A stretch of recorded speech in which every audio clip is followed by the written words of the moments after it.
Hi everyone, this is Andy Varga, and this is the series of Waiting Room. You're watching the new episode where I am going to talk with a very good friend and colleague of mine. We started this series in order to chat and discuss on the topic of how the current situation is affecting our profession, dentistry, all across Europe. And so please welcome my today's guest, Dr. David Reaney. Hi, David. Hi, Andy. How are you? You well? David got his master's degree in fixed and removable prosthodontics from King's College, London. He's running his private practice, and he also created Southern Cross Dental, which is the largest dental laboratory company in Ireland. So David can share some thoughts with us, not only from the dental professional aspect as a colleague, as a doctor, but he's also a businessman running a big dental lab service in the country. So I'm sure that is also affected, and he will have some interesting things to say to us. So hi, David, once again, and thank you very much for accepting my invitation. How are you? What's going on in Ireland? Thanks very much for the very kind invitation.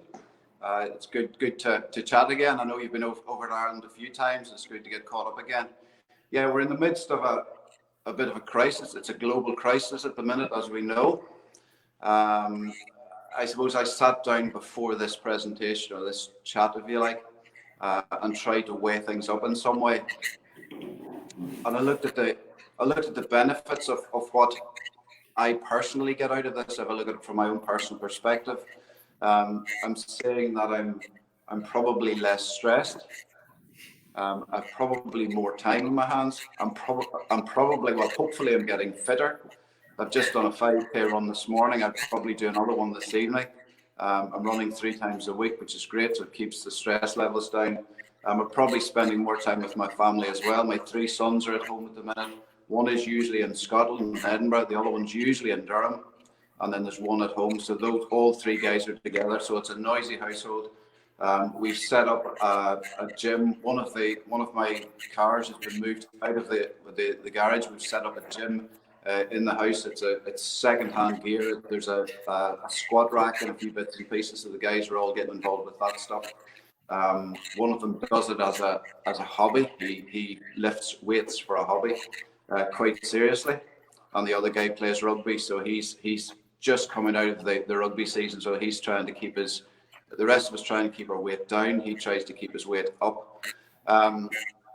So there's all those things. There's less stress. There's obviously less work, but I'm still involved with work. I'm involved not at all in the practice in Northern Ireland and generally across the UK and in Ireland as a whole here.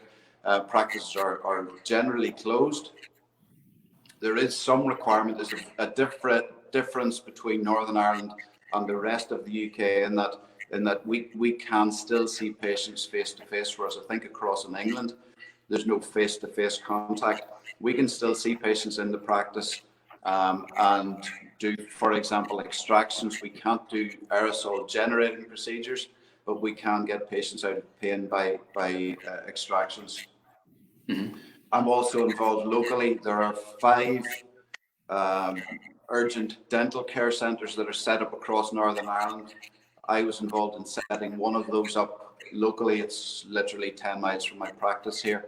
So I'm involved in the management of that, the rotas, engaging dentists, and general operational matters in that clinic. So that involves me, that engages me probably half a day, every day, almost every day of the week, because that clinic runs from it runs every day of the week from 9 till 5. So it's a well, having said it's a busy clinic, the throughput through that clinic is relatively small. Some days we see 3 patients, some days 5 patients, which obviously is small, but that depends on the procedures that are undertaken. For example, if there's aerosol generating procedures, you finish the treatment on the patient, the door of the surgery is closed and left closed for 1 1 hour, 60 minutes before you can go back in and clean that surgery again.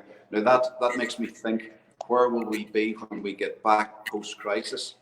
You know, what will things look like at that stage? How will our working patterns vary? I think that really depends on, well, it depends on a lot of things. If we look at time scale, I think if we get back into practice again within a month, I think we're being ambitious at that. Realistically, I don't think that's going to happen.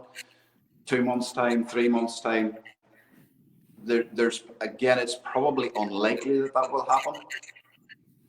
Professor Chris Whitty, who is the Chief Medical Officer for the UK, was quite clear last night that in the absence of a vaccine or other significant treatment, that we'd be very slow to get back to normal again. So I think today in the UK, the University of Oxford start off some clinical trials with a vaccine, but that's going to be, I think it's going to be certainly the end of the year, possibly into next year before that vaccine's ready.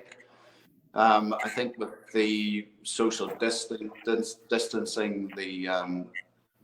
all the other self-isolating procedures that we're doing currently, I think that's a matter of or measure of flattening the curve, but I don't think it's going to solve the virus problem. So how we get back into practice again, or when we get back into practice, I have no idea when that's going to be. It could well be 3 months, 6 months. It could be next year. If it's next year, I think we're going to see ourselves into a different style of practice, a different type of work, different throughputs. We have come through various challenges in the past. We've come through AIDS. AIDS is probably around for 30 years. Didn't make a significant difference to general practice. I'm sure we had universal precautions were brought in anyway on the back of AIDS and also hepatitis B. But I think this is a much more aggressive, much more difficult disease to manage. And it will be interesting to see where we come out the backside of that, and how practice looks, how the economy looks, how business in general looks. Again, one of the upsides, as I said, personally, I'm finding that I'm less stressed. I'm not working as hard, more time with the family, fitter. Again, another upside is the environmental aspect of where we are currently. There's less traffic on the road. When was the last time you filled your car? I filled my car. It was with diesel or petrol or whatever. In your case, it's probably petrol rather than diesel. But you know, there's less flying. So where do we go when we get out of this crisis? Will EasyJet have gone by the wayside? Will Virgin Atlantic have gone by the wayside? They may well have done. So airfares, I don't think we're going to see cheap airfares that we saw previously. I think we'll certainly be doing more of this means of communication with Zoom calls and whatever else. So I think those are probably, again, better for the environment. Will control global warming. Who knows? It's going to be an interesting. It's going to be an interesting 6 months or an interesting year to see just where this resolves itself. Yeah, and I completely agree with basically everything what you said, and especially that many things will stay with us for long. Social distancing, this whole new mindset, you know, and also infection control. Like I remember in the university, we were taught that each and every patient should be treated as if they would be infectious or a potential danger. So actually, that's how we should treat our patients. But of course, with the world is speeding up, and when you're running a business and you want more patients and of course optimize your daily workflow and patient flow, then it's easy to put this invisible danger aside, right? Yeah. But it was always there, and so now this is a big hit for our profession that actually this can really block our work, and actually it can block the whole world and the economy and everything. So what do you think?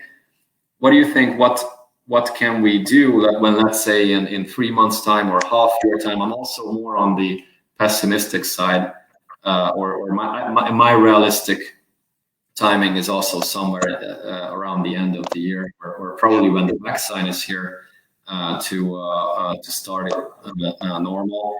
what do you think? What will be the major things? What we have to change in our mindset and in our everyday clinical routine and workflow? Yeah, it's an interesting one. I think that we're going to find that, especially if there's a requirement to maintain the current levels of PPE, personal protective equipment, that the guys in my clinic 10 miles down the road are using. I mean, that stuff, A, it's relatively expensive, B, it's difficult to obtain. It's slow to put that stuff on. It must be put on obviously properly. The mask must be fitted and it must be well fitting to the face. You know, there's the expense of that. There's the time then between patients. If you have to change that, some people say the mask can be used for a session, probably not for a day, but at least for a session, which leaves it reasonably economic that you can do that. But I think we'll find generally that this will have a huge impact, I think, on the way we do practice and also on the way practice operates. It may well be that at the back end of this, that practices as we know it cannot run. They may not be financially viable. You know, in the UK here, you're familiar with the NHS system that we have. It's renowned worldwide.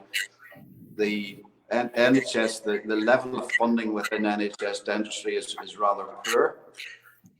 And that relies on high volumes of throughput, high patient volumes, high items of treatment volume through on a daily basis. And it's very difficult to see how those practices, those National Health Service practices, will cope with the fees that are currently paid. It may well be that the government have to step in and provide additional sources of treatment. Practice such as my own practice currently that is 5 surgeries here, that's running with up to 20 staff. Will this practice be able to survive longer term if we're talking at the end of the year? That will depend on the support that we get ultimately from the government. This is a rural practice. It's situated 40 miles southwest of Belfast. It's a farming community. It's not particularly affluent. It's not in the heart of London where patients can afford very expensive treatment. And it's difficult to see if it is the end of the year, that by the time we get out of this, where this practice will be in 6-9 months' time. As I say, that will depend on the level of government support. And we're currently getting that in terms of support for employees' wages, and also we get some of the treatment that's done through this practice is about 20% of it is based on National Health Service work. So we're getting some funding from the National Health Service as well, which all will help. But if after 3 months or 6 months those avenues of funding will change or reduce, then we'll have to make significant changes within the practice. That's locally, that's here. In the wider context, like I say, it may well be that government clinics be set up to manage treatment for patients. And I think this is going to have implications for treatment generally. Again, as you mentioned, my connection with the laboratory here in Ireland, where we've got 2 offices, one in Southern Ireland, one in Northern Ireland, providing dental laboratory work. The company's called Southern Cross Dental, as you mentioned earlier.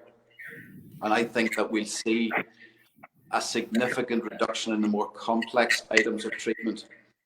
It may well be that we go away from those all-in-4 cases, those large implant cases, back down to simpler courses of treatment. For example, who knows, acrylic dentures, maybe chrome dentures, maybe precision attachment work. So we're moving the clock back, at least 10, 20 years. And this is a pattern that we saw in the financial crisis of 2007, 2008 in the south of Ireland, where we found at that stage that certainly those more complicated, more complex, more expensive items of treatment were not the norm. We found an increase in, for example, PFM restorations rather than all-ceramic, rather than AMAX.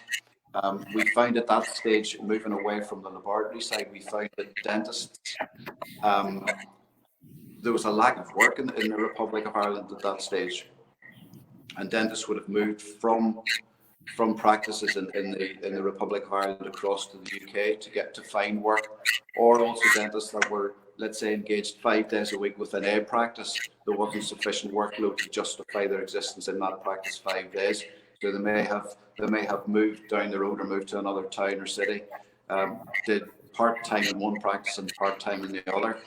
And it's those factors that we may find coming into play again, certainly in the south of Ireland. The economy there has been very buoyant over the past probably at least 5 years. There's been a lot of inward investment in the Republic of Ireland. We've got the tech firms, we've got Facebook, we've got Google, we've got all those large tech companies coming in and around Dublin. And the economy has in some ways overheated a lot of building, a lot of construction. You saw this, I think, the last time you were in Dublin, there was a lot of activity there. That will change significantly at this point in time from here on. Northern Ireland slightly different in that it's supported by a large public sector, government sector work.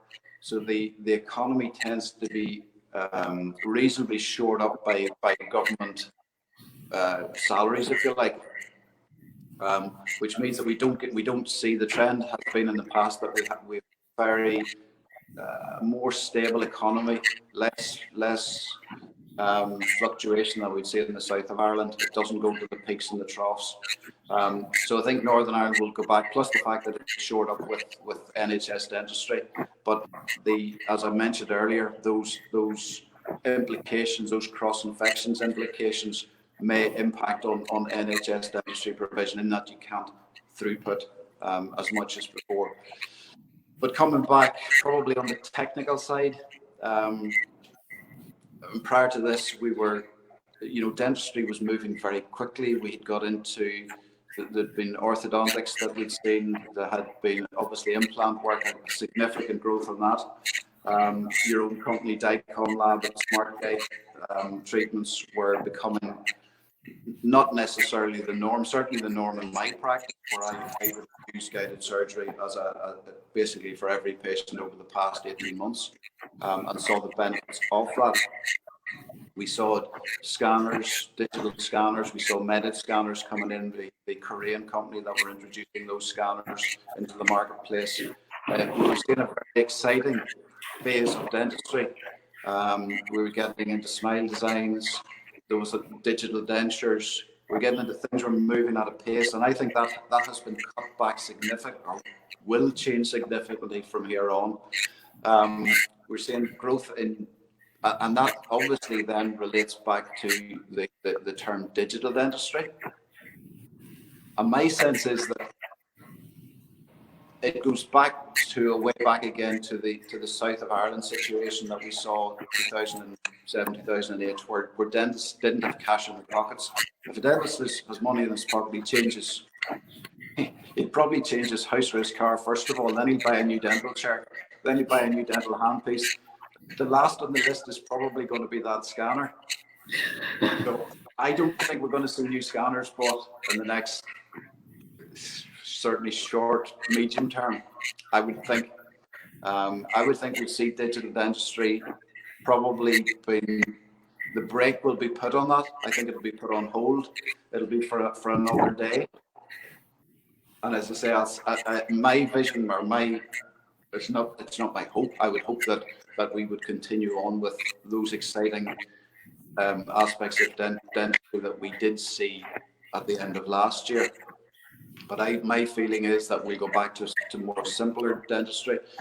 That may be driven, it probably will be driven by economics, where patients choose the less expensive option. They may opt for extractions rather than the root canal treatment and the crown, the plastic denture rather than the chrome denture, or the chrome denture rather than the implant work. That's where I feel we're coming back to once we get back into work again. I think it will be a simpler, I think we'll see outside of the practice, I think we'll see a simpler lifestyle. I think people on the street won't have the money in their pockets to to change the car, to go on holidays. They've been making these lifestyle decisions, and that will impact then on dentistry as well. I think we'll see simpler lifestyle outside, simpler dentistry within the practice. I think ultimately businesses will get back in, but that's going to be a longer term. I think we're certain we could be talking 5 to 10 years before we're back up to where we were at the end of last year. It might take as long as that. Certainly the south of Ireland coming out of their recession back in the financial crisis, that took 5 years plus to get back out of it again. And this is a crisis, if you like, which affects the whole world. It affects everybody in the street. It affects you. It affects me, families, businesses.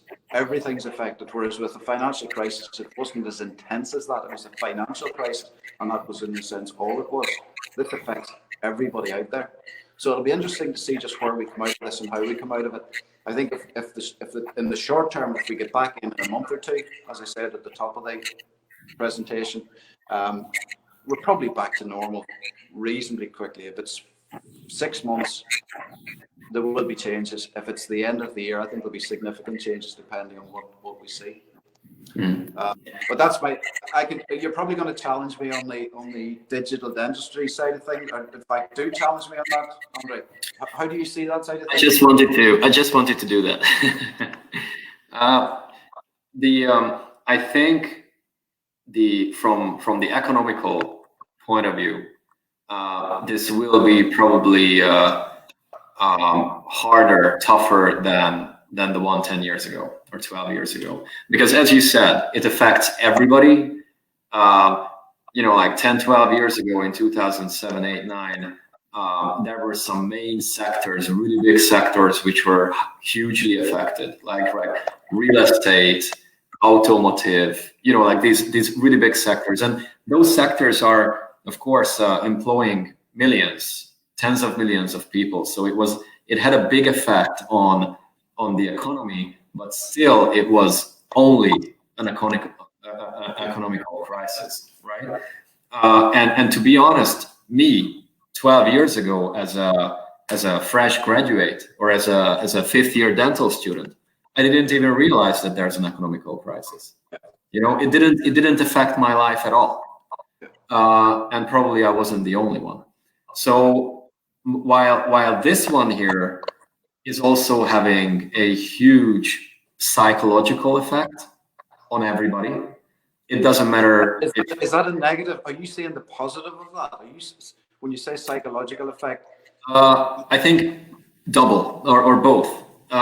It has negative effects and positive effects. Speaking of digital dentistry now, the negative effect is that everybody, but actually it's relative. Probably it's not even negative. Everybody's mindset is changing in terms of how I interact with people, what procedures I'm jumping in or not as a patient. In what level do I expose myself to possible danger, right?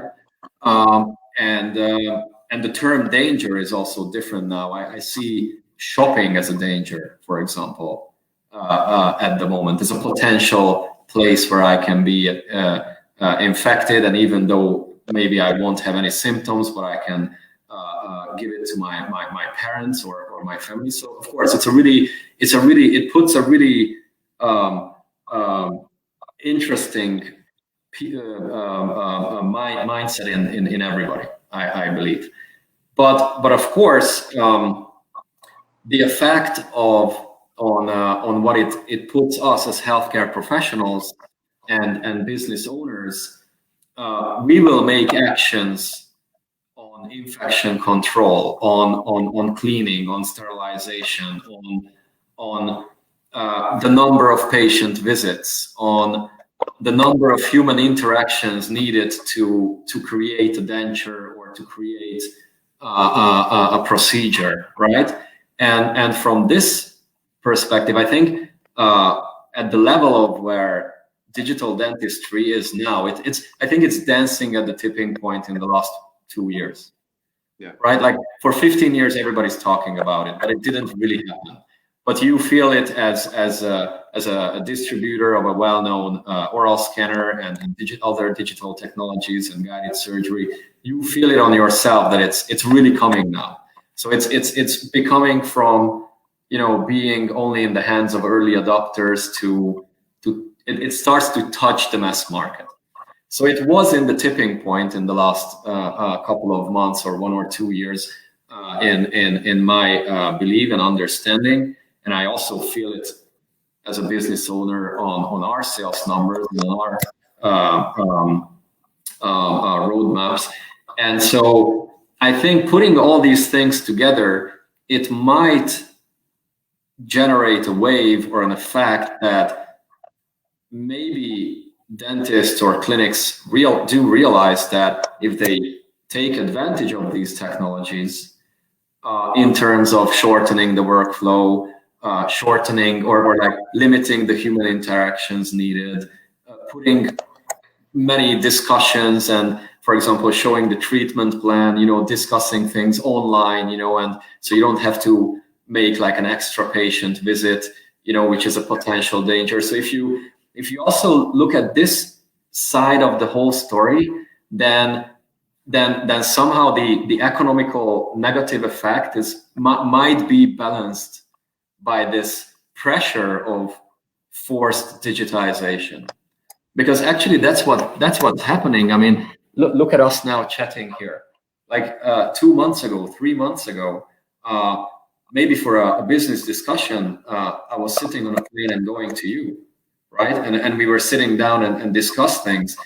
Probably we will rethink this, because now these technologies became really fast. In 1 month, they penetrated into our everyday, and so our colleagues, and also I can say our customers, from both of us, they are forced now to this sort of digitization. So on one hand, from economical point of view, it might try to slow down things a bit, but from this forced digitization and limiting the patient visits and the possible exposure of these infections, it might give even a kick, you know. So I think it's a matter of, will it last for 3 months, 6 months, 18 months, you know, how much money the whole industry and our patients are losing. How do they have to reprioritize their expenses, as you said? So I think it's a way more complex situation than 12 years ago. But of course, I'm saying it without being there in the front line 12 years ago. So probably you have a much bigger experience on that. Yeah, I mean, there's been several challenges through the years. I mean, I'm in practice now, general practice, 35 years in June of this year, which is a long time. We've come through various challenges over that time. Some of the challenges actually, you know, impacted significantly on the practice. Where I am currently at the minute, through those difficult, what are referred to as the troubles in Northern Ireland that we sustained back 20, 30 years ago. Those are difficult times, challenging times locally, with me setting up a dental practice here in this village. We come through that. It takes a fair bit of planning and thought to manage through that, to see a practice growing over that time. Managing that growth, manage my own education, my master's, the planning into implant work, into digital, as you say now, with scanners, etc. And I think this is just basically the next challenge almost now. So it's just the next thing that as practice owners we have to deal with. You know, life won't continue on as normal. It hasn't done over the years. There will be implications. There will be. This is a big challenge. This is probably one of the biggest ones. I mean, look across the world. Look what's happening with this virus globally. You know, if somebody told you 6 months ago or a year ago that, the country, all the shops, most of the businesses closed down. The Prime Minister would be in hospital with this particular virus. People wouldn't believe it. We're there. We're in the midst of it at the minute. We're going to come through it. We will get back out of it again, but I think it's going to be a different climate when we come back out again. I don't think we'll go back to practice the same way as it was. I think it'll be some time before we're back to that again.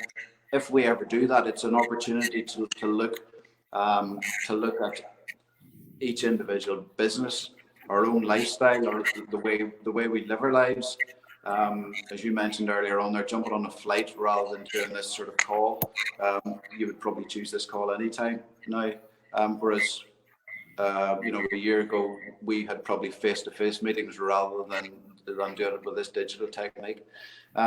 So I think certainly there are challenges ahead in my personal business life, both from the practice point of view and also from the laboratory point of view. There will be challenges. I think in both we will see ourselves stepping back some way. Dentistry will, as I say, change. Patients' expectations and demands will probably drive that change. I think it will be driven by patients again. And I think we just have to react to that. I don't think we can be too proactive and planning at this stage, because dentists have this desire to jump in very quickly before they know all the facts. At this stage, we don't know the facts. We don't know how long this is going to run on, the severity, the impact on our working life, the impact on our staff, ourselves. We just don't know the facts, so we can't plan. We don't know. We can't plan 3 months, 6 months, a year down the line. We don't have those facts at our fingertips yet. So I think we just have to sit back, do the best we can, maybe try and diversify. I've tried to diversify my portfolio over the years into various aspects. I've got the laboratory side of my working life on a business perspective. I've got the healthcare side of it, which is obviously the practice, which is 7 or 8 dentists in 5 surgery practice here. I also do some medical legal work as well with solicitors and defence organisations, both in the Republic of Ireland and also in the UK. So there's things like that. I think dentists need to look at opportunities, see what's out there, maybe change direction in some way, look at educational courses, look at orthodontic courses, cosmetic courses, implant courses, whatever, and use this as an opportunity at this point, maybe to even go on YouTube, have a look, see what's out there, and maybe then develop on with the university or college to undertake some sort of postgraduate education in their chosen area. I think you need to be looking positive. You need to look at the upside of it. Certainly at the tail end of my career, but I still see myself actively involved within the practice and actively involved within the laboratory business, and see that I have a job of work to do, that when we come out of this crisis, that we're up and running again and making the right personal and business decisions to get back on our feet again as quickly as we can, to take all those challenges head on and hopefully be successful at the end of that. I think if we're careful about making those decisions, taking appropriate advice and proper advice, ultimately it's down to the individual person obviously to make the decision, but that's based on facts and also on advice, and I think we'll come through it. Hopefully your business, DICOM Lab, and your smart business comes through, and hopefully with me, with Southern Cross Dental and the practice here, we make the right decisions and make good headway when the doors open again. Yeah, I think this is the healthy way of thinking the current situation. Right now we have to calm down, we have to learn, we have to walk with open eyes, and we have to collect all the information, scientific evidence to be able to plan our future. But probably it's not the time yet to think, okay, I'm opening in 1 week and then nothing changed. It's definitely not that situation, not that crisis. I don't think we can plan that far ahead. We don't currently know how long this is going to last. The Chief Medical Officer, as I mentioned earlier, said that it's going to be towards the end of the year in the absence of a vaccine. The end of the year is a long time away, and certainly it depends on what funds we have to sustain all of our businesses. I mean, surely government can't support every business through over the next, whatever that is, 6-9 months. Will they withdraw that level of support? We don't know. Again, these are facts that we need to know. We can't make those decisions at this point. We just don't know. Currently, the wages of my practice staff are supported by the government up until I think it's the end of June. We don't know whether they'll extend that. We don't know whether they'll have a cut-off at that point. It'll be interesting to see where that goes. And beyond that, we're into no man's land. Then we just don't know where the business is going. I suppose we have to look at the positives of it. The upside is that, you know, I've done the 5K run this morning. I'm feeling better for it. I'm probably sleeping better. I'm not losing any weight because I'm at home and I'm eating more. You know, I think environmentally we're better off. Physically, we're probably better off. Mentally, we're better off. Work-wise, we're probably getting a bit more balance in there. Family life is probably better in a sense as well. So those are the upsides. The downsides are those economic factors that we have no particular control of at the minute. So if we don't have control over those factors, let's not worry about them. Let's look at the upside of things and just, you know, enjoy life. As I say, it's not often I'm looking out of my window here in Ireland and seeing a blue sky in this time of year. It's pretty rare at any time of year, but we're seeing that at the minute. So from my side of things, it's pretty positive from a personal perspective. Business wise, it is hugely uncertain. Yeah, that's right. Well, thank you very much, David, for this nice chat. I really appreciate that you accepted my invitation, and it was great.